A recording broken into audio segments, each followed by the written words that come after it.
కొడుతున్నాడు. ఎక్కడ కొడితే గేమ్ చేంజ్ అవుతుందో ఇదిగో అక్కడే కొట్టేందుకు జగన్ పక్కా ప్లాన్ గీస్తున్నారు. ప్రజల తరపున పోరాడేందుకు సిద్ధమంటూనే కార్యకర్తలకు నాయకులకు దిశానిర్దేశం చేస్తూ జగన్మోహన్ రెడ్డి గారు అడుగులు వేగంగా వేస్తున్నారు. తాజాగా ఈరోజు ఒంగోలు నియోజకవర్గంలోని కార్యకర్తలు నాయకులను పిలిపించుకొని మరి జగన్మోహన్ రెడ్డి గారు వాళ్ళతో ముచ్చటించారు, వాళ్ళతో మాట్లాడారు.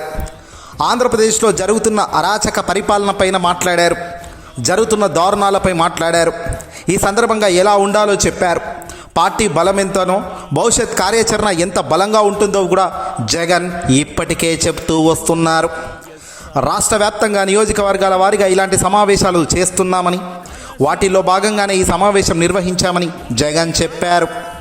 వైఎస్ఆర్ కాంగ్రెస్ పార్టీ తరపున తన ఒక ఇద్దరిని కాదని, రాజశేఖర రెడ్డి గారిని ప్రేమించే ప్రతి ఒక్కరూ కలిసికట్టుగా నిర్మించిన పార్టీ వైఎస్ఆర్ కాంగ్రెస్ పార్టీ అంటూ జగన్ మొట్టమొదటిగా సంచలన వ్యాఖ్యలు చేశారు. వాస్తవానికి ఇది అసలైన శభాష్ అనిపించే వ్యాఖ్యలు. వైఎస్ఆర్ కాంగ్రెస్ పార్టీ అంటే కేవలం జగన్ పార్టీ కాదని, జగన్ను మోస్తున్న మీరందరూ కూడా పార్టీకి సంబంధించిన వాళ్ళేనని, పార్టీ మీది కూడా అంటూ జగన్మోహన్ రెడ్డి గారు ఈసారి మాట్లాడారు. పార్టీ పుట్టింది కేవలం విలువలు, విశ్వసనీయత అనే రెండే పదాలతోని పార్టీ పుట్టింది. అదే పునాదులపై ముందుకు సాగుదాం కూడా. గడిచిన 15 సంవత్సరాలుగా ప్రజల తరపున అనేక పోరాటాలు మనం చేశాము. గుండె ధైర్యమే వైసీపీ ట్రేడ్ మార్క్ అంటూ జగన్మోహన్ రెడ్డి గారు చెప్పుకొచ్చారు. తమ ప్రభుత్వంలో ఇచ్చిన ప్రతి హామీలను తూచా తప్పకుండా అమలు చేసినామని, మేనిఫెస్టోను ఖచ్చితంగా పాటిస్తూ ముందుకెళ్లిన క్యాలెండర్లు ప్రకటించి పథకాలను అమలు చేసిన గుర్తు మనదేనన్నారు. ఆర్థిక ఒత్తిళ్లు ఉన్నా, కోవిడ్ లాంటి కరోనా సంక్షోభాలు ఎదురైనా పేదలకు, మధ్యతరగతి ప్రజలకు అండగా నిలిచాము అన్నది సత్యమని జగన్ చెప్పారు. వైసీపీ హయాంలో తీసుకున్న అప్పుల్లో పెద్ద భాగాన్ని నేరుగా ప్రజల ఖాతాల్లో పంపించిన ఘనత కూడా వైఎస్ఆర్ కాంగ్రెస్ పార్టీదేనన్నారు. ప్రస్తుతం ప్రభుత్వం మీద విమర్శలు చేస్తూనే ముఖ్యమంత్రి స్థాయిలో కూటమి చేస్తున్న అరాచకాలు, హామీలను నిలబెట్టుకోలేకపోతున్నారని జగన్ ఆరోపించారు. కేవలం 2 ఏళ్లలోనే భారీ అప్పులు చేసినప్పటికీ ప్రజలకు ఉపయోగపడే విధంగా వాటిని ఉపయోగించలేదన్నది మీద వాస్తవం. తమ ప్రభుత్వ పథకాలను రద్దు చేసి ప్రజలను నిరాశపరిచారని జగన్ అన్నారు. అమరావతి అభివృద్ధి పనుల్లో అవినీతి జరుగుతుందని జగన్ ఆరోపించారు. రాష్ట్రానికి రావాల్సిన ఆదాయాలు రావడం లేదని, దోపిడీ మాత్రం విపరీతంగా పెరిగిందన్నారు. రాష్ట్ర ఆర్థిక పరిస్థితి అధ్వానంగా అయిందని, ఈ సందర్భంగా చండూరు రవికి తన పూర్తి మద్దతు ఉంటుందని కూడా ఇదే సందర్భంగా ప్రకటించారు. కార్యకర్తలు అందరూ ఐక్యంగా పనిచేస్తూ పార్టీని మరింత బలోపేతం చేయాలని, రాబోయే రోజుల్లో ప్రజలతో మరింత దగ్గరగా ఉండే పరిస్థితి ఉంటుందని, వారి సమస్యలను నేరుగా పరిష్కరించే దిశగా ముందుకు సాగుతానని కూడా ఈ సందర్భంగా జగన్మోహన్ రెడ్డి గారు చెప్పుకొచ్చారు. ఇదే సందర్భంగా జగన్మోహన్ రెడ్డి గారు చంద్రబాబు చేస్తున్న అరాచక పరిపాలన అందరి గురించి బయటపెట్టారు. ఇటీవల వీడియో సాక్షిగా అడ్డంగా బయటపడుతున్న వాళ్ళ గురించి, సోషల్ మీడియాలో కనబడుతున్న అంశాల గురించి కూడా జగన్ ఈ సందర్భంగా చర్చల్లో చెప్పుకొచ్చారు. పుట్టా మహేష్ డ్రగ్స్ తీసుకుంటూ ఏకంగా అడ్డంగా దొరికిన వైన్యాన్ని జగన్ ఎండగట్టారు. ఏకంగా పార్లమెంటుకు సంబంధించిన సభ్యుడు ఇలా అడ్డంగా పలానా దారుణమైన డ్రగ్స్ కేసుల్లో దొరకడం ఇదే మొదటిసారి అంటూ కూడా జగన్ చెప్పుకొచ్చారు. కానీ చంద్రబాబు తీసుకునే యాక్షన్ మాత్రం నో యాక్షన్ అంటూ కూడా విమర్శించారు.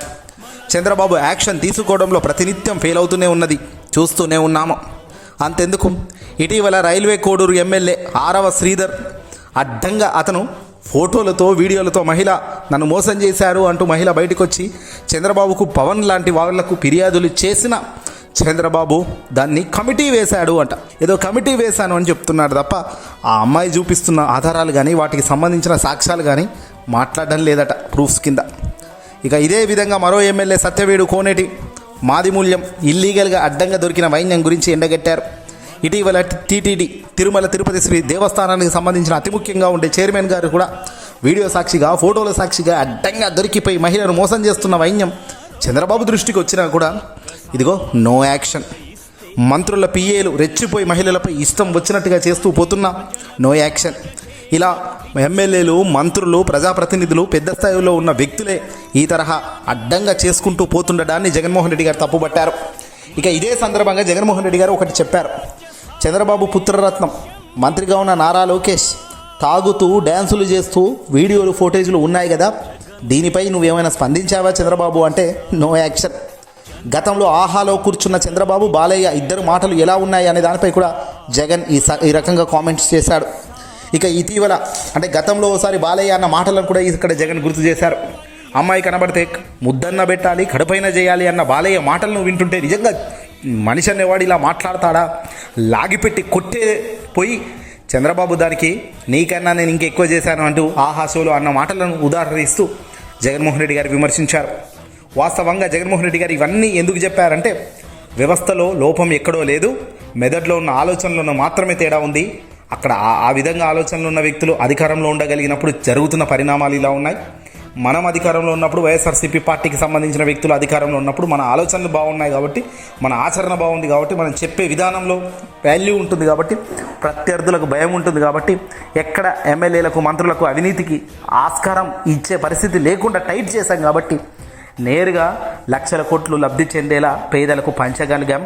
ఈరోజు అలా ఎందుకు పంచలేకపోతున్నారంటే కేవలం ఈరోజు దోచుకో దాచుకో తిను అనేటట్టుగా దోచుకో పంచుకో తినుకో అనే విధంగా సాగుతున్న విధానానికి ఇది నిదర్శనం కాక మరొకటి కాదన్నారు. ఇక ఇదే సందర్భంగా జగన్మోహన్ రెడ్డి గారు మరొకటి కూడా క్లియర్గా చెప్పారు. 2.0లో కార్యకర్తలకు నాయకులకే పెద్దపీట అని, వచ్చే పాదయాత్రలో ఊహించని స్థాయిలో ప్రజలకు బ్రహ్మరథం పడదాం అన్నారు. మన ధైర్యం గుండె ధైర్యమేనని, పార్లమెంట్ సాక్షిగా ఏదైనా ఎండగడదామని, ఎవరి పొత్తు లేకుండా నిస్సహాయ స్థితిలో మనం ఏం లేమని, మనకు 40% ఓటు బ్యాంకు బలంగా ఉంది కాబట్టి రాబోయే కాలంలో మనం మరింత పుంజుకోగలిగినప్పుడు నిజంగా ఊహించని విధంగా మన ఫలితం మారిపోతుంది.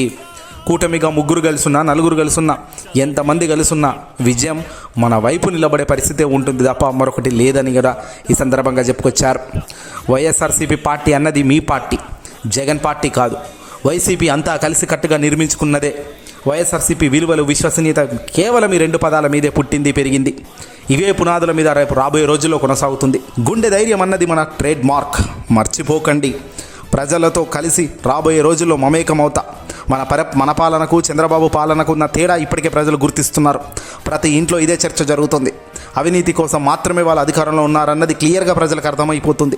ఎన్నికల్లో ఇచ్చిన ఏ ఒక్క హామీని అమలు చేసే పరిస్థితి లేకపోగా ఎన్నికల్లో ఇచ్చిన ప్రతి హామీని గాలికి వదిలేసిన వైన్యం కూటమిలో కనబడుతుంటే, మనం అధికారంలోకి వచ్చినప్పుడు అద్భుతమైన రాష్ట్రంగా చంద్రబాబు నాయుడు గారు మనకు అధికారం ఇచ్చినప్పుడు 2019లో చాలా దారుణంగానే ఇచ్చారు. ఆ రోజు ట్రెజరీలో కనీసం 100 కోట్ల రూపాయలు కూడా లేవు. ఆ తర్వాత కోవిడ్ లాంటి కష్టాలు వచ్చాయి. ఆర్థికంగా ఒత్తిళ్లున్న పరిపాలనలో ఎప్పుడు కూడా డబ్బులు లేవని ఇంకోటి లేవని ప్రజలను సంతోష పెట్టకుండా ఉండలేదు. ప్రజల సంతోషం కోసం, ప్రజలకు ఇచ్చిన మాట కోసం ఎన్నడూ కూడా కట్టుబడి పనిచేశాం. దేశ చరిత్రలో జరగని విధంగా హామీలు అమలు చేశామని ముందుగానే క్యాలెండర్లు ఇచ్చి మరి హామీలు అమలు చేసిన వైన్యం దేశంలో ఏ ఇతర రాష్ట్రంలో, ఏ ఇతర ప్రభుత్వంలో, ఏ ఇతర పార్టీ చేసిన పని కాదు అని జగన్ చెప్పుకొచ్చారు. బడ్జెట్లో క్యాలెండర్లు పెట్టి మరి పథకాలు అమలు చేసిన వైన్యం జగన్దే. పేదలకు కానీ మధ్యతరగతి ప్రజలను ఆదుకున్నది జగనే. మన హయాంలో 3,31,000 కోట్లు అప్పు చేశాము 5 సంవత్సరాలలో. కానీ ఈ పొద్దు అధికారంలోకి వచ్చి 2 ఏళ్లకే చంద్రబాబు ఎలాంటి ప్రజలకు డబ్బులు ఇవ్వకపోగా ఏకంగా అప్పులు మాత్రం గ్రాస్ అప్పులు మాత్రం ఏకంగా 3 లక్షలు దాటి పారేశాయి. అంటే ప్రజలకి ఇచ్చింది రూపాయలు ఏంది స్వామి, మరి డబ్బంతా ఎటుపోతుంది, ఎవరి జేబుల్లోకి పోతుంది అంటూ కూడా జగన్ తన ప్రశ్నని విసిరారు. మన పథకాలన్నీ చంద్రబాబు నాయుడు రద్దు చేశారు. డబ్బులన్నీ ఎవరి జేబులోకి వెళ్ళిపోతున్నాయి.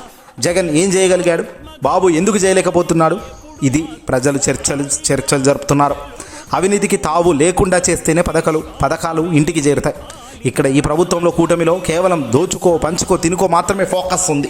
రాష్ట్రకు రావాల్సిన ఆదాయాలు గణనీయంగా పడిపోతున్నాయి. అమరావతి పనుల్లో తీవ్రమైన అవినీతి జరుగుతుంది. భూములను పప్పు బెల్లాల్లా అమ్ముకుంటున్నారు, కొనుక్కుంటున్నారు. రూపాయికి అర్ధ రూపాయికి భూములు కట్టబెడుతున్నారు. ఆర్థిక పరిస్థితి అధ్వానంగా తయారవుతున్నా మా జేబులోకి డబ్బు వస్తుంది, ఇదే 10,000 అనుకుంటూ తీరు వాళ్ళు ముందుకు పోతున్నారు. చంద్రబాబు ఒక పాలకుడిగా వ్యవహరించడం లేదని, మోసం చేశారని బాధితులు సీఎంకు ఫిర్యాదు చేస్తే కమిటీలు వేస్తాడా? ఇది చంద్రబాబు చిత్తశుద్ధికి నిర్వచనం కాదా? ఏదేమైనా పక్కనున్న కుమారుడు బావమర్ది నుంచి మొదలు పెడితే రాష్ట్రంలో తాను అధికారంలోకి వచ్చిన మంత్రులు ఎమ్మెల్యేలు చేస్తున్న పనులన్నీ కూడా జగన్ ఈ ఒంగోలు కార్యకర్తల మీటింగ్ సమావేశంలో కడిగి పారేశారు. వ్యవస్థలన్నీ చిన్నాభిన్నమైపోయాయి. ఎందుకురా నాయన ఓట్లేసామంటూ ప్రజలు చర్చించుకునే పరిస్థితికి ఈరోజు రాష్ట్రంలో ప్రభుత్వం వచ్చింది. 2 ఏళ్ళు ఎలాగో అయిపోయాయి. చూస్తూ మరో 2 ఏళ్ళు అయిపోతాయి. ఆ తర్వాత సంవత్సరం మొత్తం ఎన్నికలే ఉంటాయి కాబట్టి దాని గురించి పట్టించుకోవాల్సిన పని లేదు. ఈ 2 సంవత్సరాలు మనం కనుక కష్టపడితే ప్రతి ఒక్కరం కలిసికట్టుగా అడుగులు వేయగలిగితే ఆ తర్వాత మంచి రోజులు మళ్ళీ వస్తాయి అనేది జగన్ నోటి నుంచి వస్తున్న మాట. మరి మీరేమంటారు? జగన్ చెప్తున్న మాటలకు మీరు ఏకీభవిస్తున్నారా? లేదు అని మీరేదైనా కొత్త రాగం అందుకుంటారా? ఏదైనా ఉంటే కామెంట్ చేయండి. వాస్తవానికి కాస్త దగ్గరుండే ప్రయత్నం చేయండి. ఈ రోజుల్లో వాస్తవం అవాస్తవం అనేది పూర్తిగా కనుమరుగు చేస్తూ పోతున్న తీరు నిజంగా బాధ అవుతున్నప్పటికీ గ్రహించిన వాస్తవానికి ప్రజల ముందుకు తీసుకెళ్లడంలోనే అసలు సిసలైన మానవత్వం ఉంటుంది. ఈ వీడియోని అసలు లైక్ కొట్టి షేర్ చేయండి.